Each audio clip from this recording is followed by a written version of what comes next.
بسم اللہ الرحمن الرحیم۔ السلام علیکم۔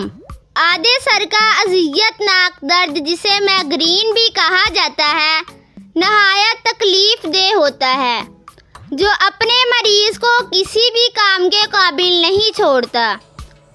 یہ سر کے کسی حصے میں اٹھتا ہے اور مریض کو ناقابل برداشت تکلیف کا شکار بنا دیتا ہے۔ مائگرین کا کوئی باقاعدہ علاج نہیں ہے، تاہم گھریلو ٹوٹکے اپنا کر وقتی طور پر آرام حاصل کیا جا سکتا ہے۔ ڈاکٹروں کا کہنا ہے کہ مائگرین کے مریضوں کو چاہیے کہ اپنا طرز زندگی ایسا رکھیں جس میں سر درد اٹھنے کا امکان کم سے کم ہو، جیسے اسکرینز کا بہت کم استعمال، وقت پر آرام اور دماغ کو زیادہ تھکانے سے گریز کیا جائے۔ اگر ویڈیو اچھی لگی تو جلدی سے ویڈیو کو لائک کر لیجئے۔ میری حوصلہ افزائی کے لیے پلیز میرے چینل کو فری میں سبسکرائب کر لیجئے، ساتھ ہی بیل آئیکن کو دبا دیجئے۔